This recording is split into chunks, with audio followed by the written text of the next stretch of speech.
Je voudrais commencer en soulignant que les terres sur lesquelles nous sommes réunis font partie du territoire non cédé des Kanien'kehá:ka, qui a longtemps servi de lieu de rassemblement et d'échange entre les nations.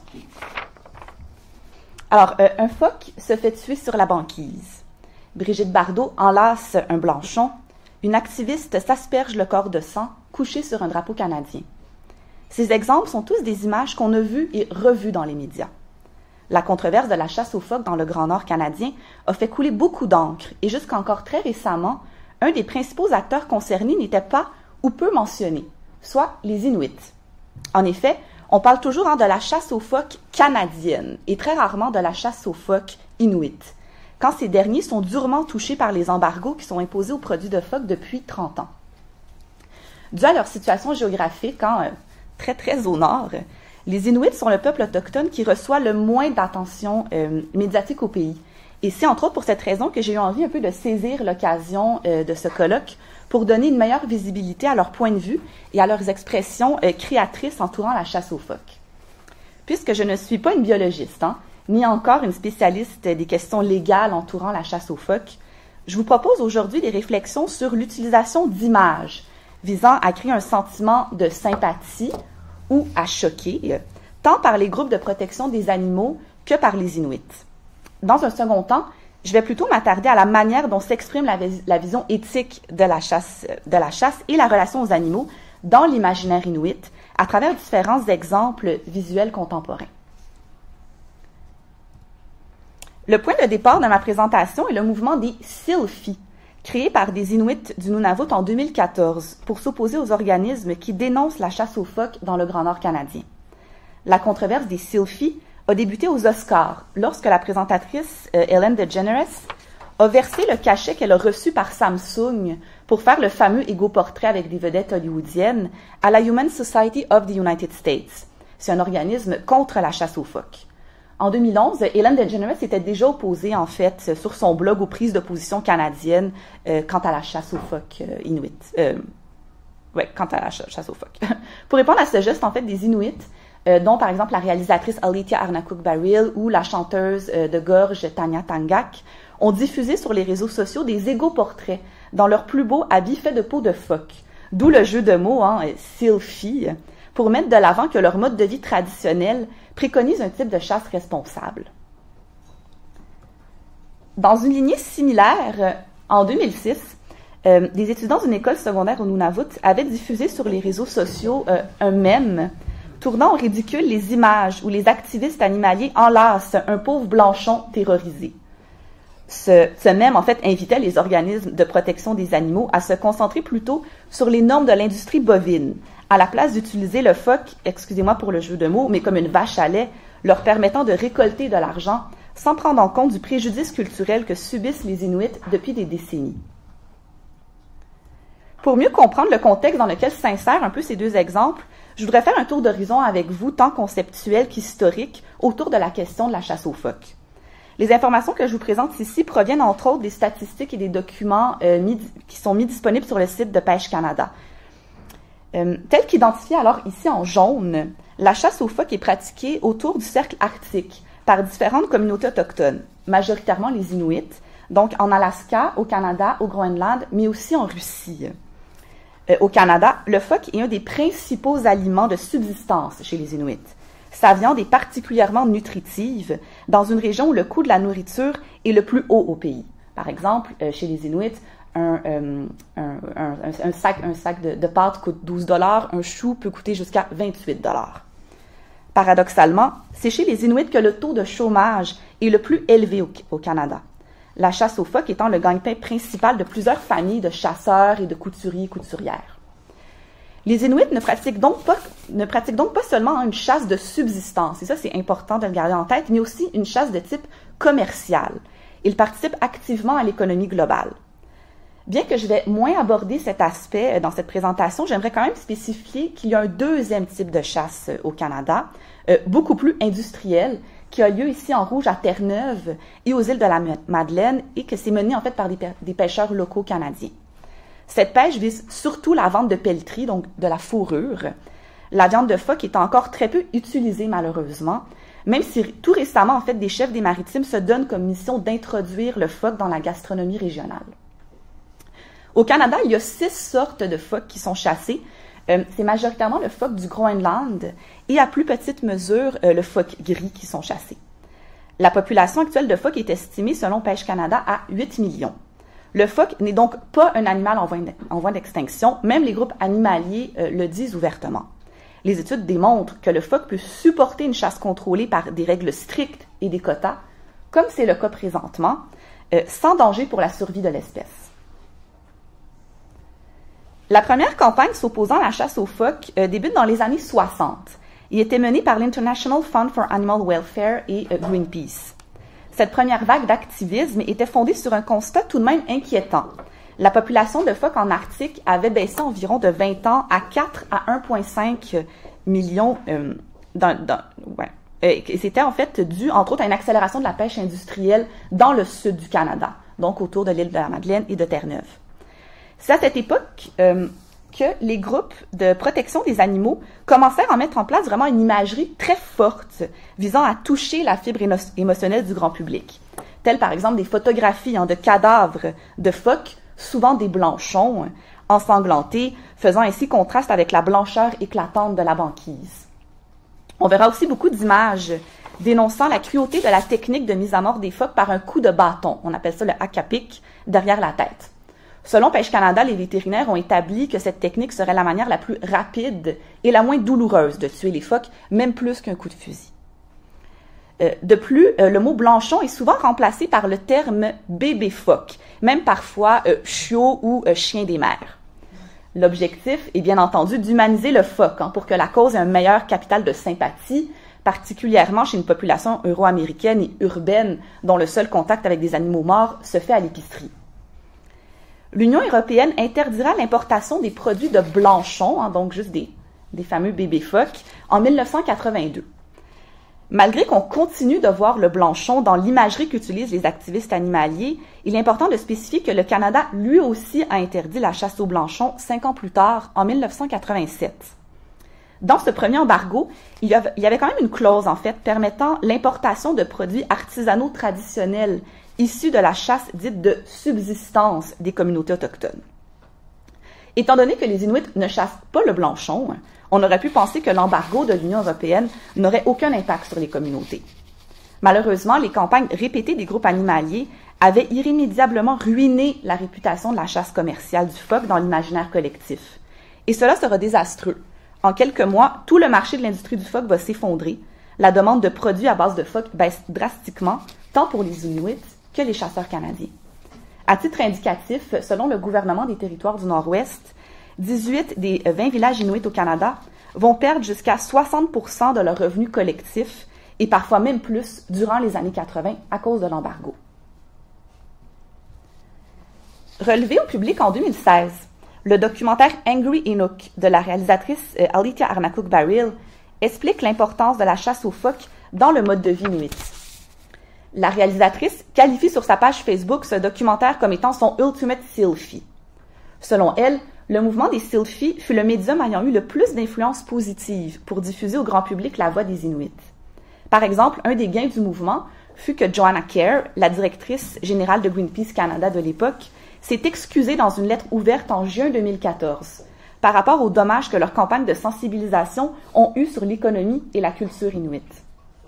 Durant le tournage en 2009, ça lui a quand même pris 8 ans à faire ce film, Arnaquq-Baril s'est rendu avec d'autres représentants inuits à Strasbourg pour un autre vote crucial.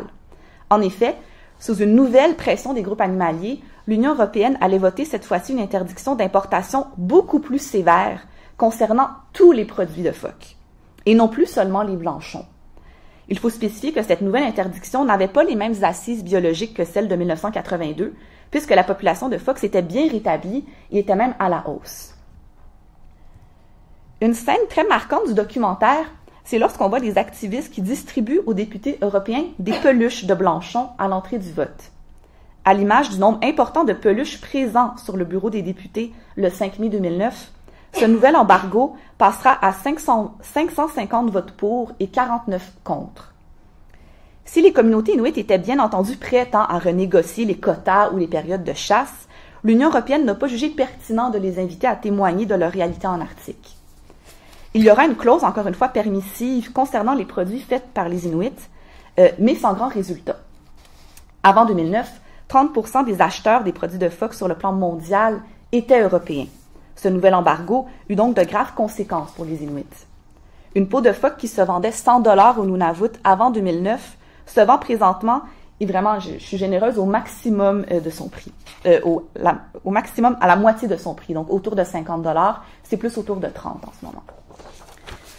Actuellement, il y a plus de 35 pays au monde, dont les États-Unis, le Mexique et plus récemment l'Inde, qui interdisent les produits issus de la chasse aux phoques. L'Inde, en fait, l'annonce a été faite la semaine dernière. Certains disent que ce serait un des résultats du fameux voyage de Trudeau en Inde qui s'est pas très bien passé. Ouais.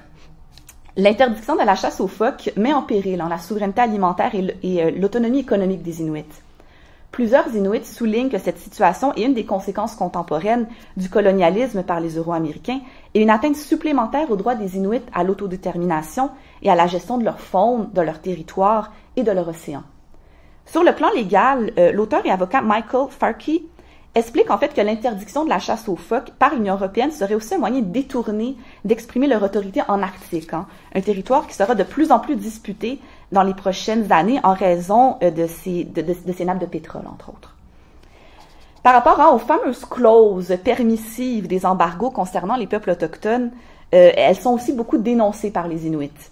En qualifiant la chasse menée par les Inuits comme étant uniquement de subsistance ou visant à produire des objets artisanaux, on nie qu'ils participent activement à la chasse commerciale, dont les retombées sont vitales pour les communautés. Ce genre de propos ne sert qu'à déculpabiliser les députés et l'opinion publique, en donnant la fausse impression que la chasse pratiquée par les Inuits ne serait pas influencée par un effondrement du marché. Cette clause renforce aussi une image stéréotypée des Inuits qui vivraient encore dans un passé révolu et ne seraient pas inclus dans l'économie globale. Le mouvement des Silfi visait aussi à mettre de l'avant un peu la particularité des relations qu'entretiennent les Inuits avec les phoques, et plus largement tous les animaux de l'écosystème arctique. Même si les Inuits sont aujourd'hui majoritairement chrétiens, il y a certaines croyances et pratiques propres à leur cosmogonie qui continuent d'être préservées, notamment en lien avec l'ontologie de l'animisme, qui a été théorisée par l'anthropologue Philippe Descola. Les Inuits croient que tous les êtres vivants ont une intériorité similaire, et c'est ainsi seulement la nature de leur physicalité qui les différencie les uns des autres. Le concept aussi de métamorphose est très présent dans la cosmogonie inuite, tant les animaux que les humains auraient la capacité de se transformer en une autre espèce. Ces transformations sont abordées dans la mythologie inuite, où les animaux sont considérés comme étant des descendants des humains. Le récit de Sedna, la femme océan, en est un parfait exemple. Je n'ai malheureusement pas le temps de vous raconter au complet l'histoire de Sedna, que je vous invite à découvrir si vous ne la connaissez pas. J'aimerais juste mentionner la fin du récit, qui s'avère particulièrement pertinent dans le cadre de cette présentation. L'histoire raconte qu'un jour, Sedna est prise dans une tempête, sur une petite embarcation avec son père. Pour se sauver, son père décide de pousser sa fille dans la mer, mais Sedna se cramponne au bateau avec ses mains. Son père coupe alors ses doigts. Sedna se noie et tombe au fond de l'océan. Ses doigts vont devenir des animaux marins, dont les phoques, et Sedna, la maîtresse de la mer. La figure de Sedna, mais aussi le concept de métamorphose, font un retour présentement dans l'art contemporain autochtone, tel qu'on peut le voir ici dans ces deux œuvres récentes des artistes Heather Campbell et Ulyaha Pilurtut. Pour les Inuits aussi, les animaux existent pour être chassés. La relation de respect entre le chasseur et la proie sont vraiment au centre de leur univers.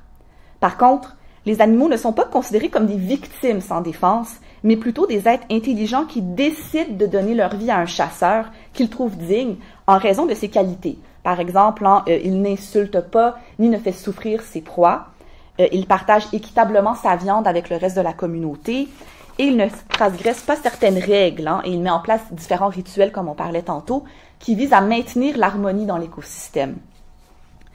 Les Inuits croient aussi à la réincarnation, ça c'est très important. Les animaux auraient en effet la capacité de revivre en d'autres formes animales. Dans cette perspective, un animal veut se faire tuer par le chasseur quand il a envie, en fait, de changer de forme. L'anthropologue Frédéric Laugrand, que c'est vraiment un grand spécialiste au Québec de la cosmogonie inuite, précise que le chasseur et la proie sont donc connectés un peu dans un cycle d'échange. Le chasseur dépend de l'animal pour sa survie et l'animal dépend du chasseur pour se réincarner et vivre une nouvelle vie. Je vous propose, pour finir, un extrait d'un court-métrage qui représente une vision éthique de la chasse, mais aussi qui illustre bien, je pense, l'amusante en conjonction des mots « self » et « seal », où l'identité inuite s'unit à celle du phoque. Réalisé en 2009 par Félix Lajeunesse et Paul Raphaël, le court-métrage « Tungijuk », ça veut dire « il, elle se transforme » en inuktitut, met en scène la chanteuse Tanya Tangak, qui se transforme en loup, en caribou et en phoque, passant donc sans cesse du rôle du chasseur à la proie. Vu le temps qui passe, je vais juste vous montrer les dernières minutes du vidéo, mais qui est disponible sur YouTube si ça vous intéresse. Dans cet extrait, Tangak est dans sa forme humaine. Vous allez voir qu'elle est couchée sur la banquise, nue, avec un morceau de viande de caribou sur son ventre, avant qu'elle se métamorphose en phoque. Ce court-métrage illustre bien que les frontières entre les espèces sont particulièrement fluides dans l'épistémologie inuite. Je voudrais aussi préciser que les réalisateurs ont décidé volontairement de montrer le sang et les cadavres d'animaux, des images qui ont été utilisées abondamment par les activistes animaliers pour choquer le public, dans l'objectif ici contraire de démontrer que les Inuits n'ont pas honte de leur pratique éthique et responsable de la chasse. Kiwi Martin, une spécialiste en littérature autochtone, propose que le court-métrage ne soutient pas une esthétique de la mort, mais fait plutôt référence à la reproduction et à la naissance, en lien avec le concept de réincarnation propre aux cosmogonies autochtones. On peut d'abord penser à cette scène où Tangak, nue, caresse un morceau de viande de caribou, comme elle en lancerait un peu son bébé. Lorsqu'elle plonge dans l'eau, dans une mare de sang, cela représente une nouvelle naissance. Le caribou mourant devient un phoque et revit. L'image de la fin, le phoque éventré, illustre un autre portail dans lequel la vie sort et repasse de la bouche de Tangak. Cette prépondérance du sang, un marqueur de violence, symbolise ainsi le cycle de la vie. Je voudrais finir cette conférence par un commentaire sur le regard que lance Tangak à la fin du court-métrage, lorsqu'elle mange un morceau de phoque cru.